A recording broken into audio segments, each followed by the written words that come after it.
We all love to think of ourselves as fiercely independent, right? Like we're the captains of our own ships, totally guided by this strong, unwavering internal compass.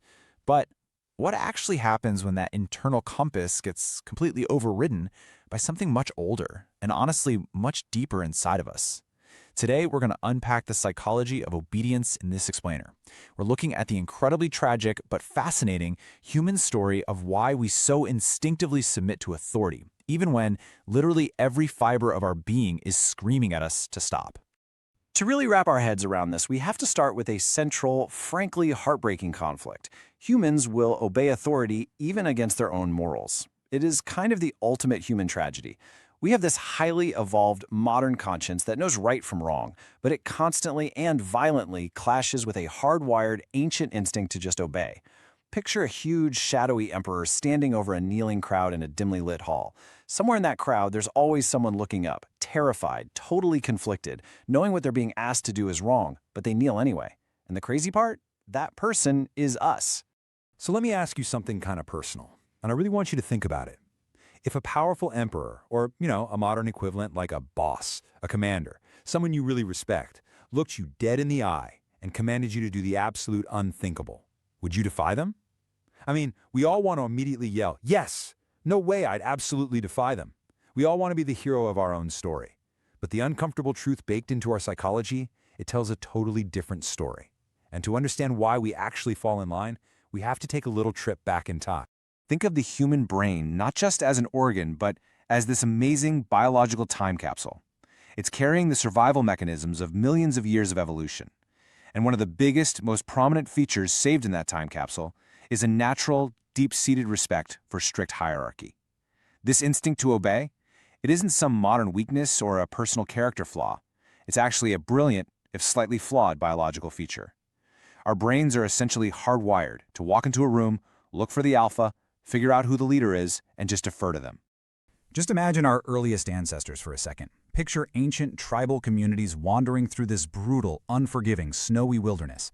If you wanted to survive the freezing winter, not starve to death, and keep your family safe from predators, you couldn't exactly rely on rugged individualism. You literally had to follow the leader. Stepping out of line meant getting lost in the cold. It basically meant certain death. So, step 1, we followed leaders to survive. Step 2, that established a really necessary social order. And step 3, over thousands and thousands of generations, the human brain permanently hardwired this trust right into our DNA.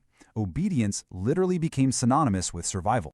Okay, let's fast forward a bit to the torchlit world of antiquity. Think of these powerful Roman generals standing in front of massive, guarded city gates.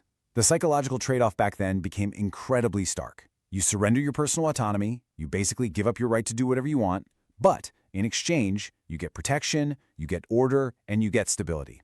In a world that was chaotic and dangerous, handing over your free will to a dominant ruler was just a direct, completely necessary trade for the safety you found behind those walls. You can literally trace this ancient neural programming right across human history. 10,000 years ago, it was tribal obedience for basic physical survival. 2,000 years ago, submitting to Roman hierarchies to keep society stable. But here's the kicker. Evolution doesn't just erase a successful survival tactic. That subconscious trust toward dominant figures didn't just stay in the ancient world. It marched right into the modern era with us. It sits completely dormant in our minds, just waiting to be activated. And that perfectly sets the stage for the shocking psychological revelations of the 1960s. But what's truly wild is how physical and completely automatic our submission remains today. You don't need a Roman emperor in a chariot to trigger this. When we face someone who merely appears confident, high status, or dominant, maybe they're just sharply dressed or walking with immense purpose, we instinctively lower our resistance. We physically step aside in crowded hallways. We literally lower our gaze. Our brains are instantly calculating their status and commanding our bodies to submit. Honestly, often before we've even consciously registered who they are. And this isn't just some abstract theory. It is grounded in terrifyingly hard science. Enter the famous Milgram experiment from the 1960s. Try to put yourself in that room for a second. It's a dark, windowless laboratory. Researchers brought in totally ordinary people. Teachers, plumbers, office workers, people exactly like you and me. They sat them alone in front of these massive, intimidating electrical control panels under dim, clinical lighting. And standing directly behind them, just looming over their shoulders, were scientists in crisp, authoritative white lab coats. The whole vibe was heavy, formal, and deeply oppressive. The researchers wanted to know the answer to a deeply human question. What happens when an ordinary, decent person is coldly commanded by an absolute authority figure to deliver increasingly painful electric shocks to another human being? This whole setup brilliantly captures the ultimate tragic conflict of the human condition. On one side, you've got the ancient brain's desperate desire for social order and obedience to the man in the white coat. And on the other side, the agonizing, tearing pain of the modern human conscience. During the Milgram experiment, researchers watched as these nervous, sweating, intensely distressed participants hesitated. They trembled, they begged to stop. They knew deep down in their very souls that it was wrong.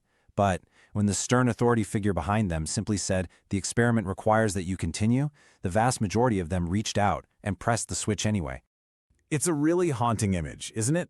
A visibly distressed person acting against their own deeply held morality, simply because they were told to.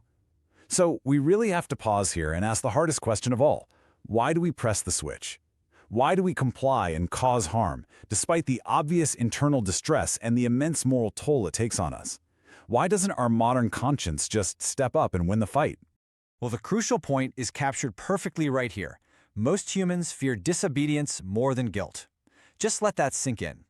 Guilt is an incredibly terrible, heavy emotional burden.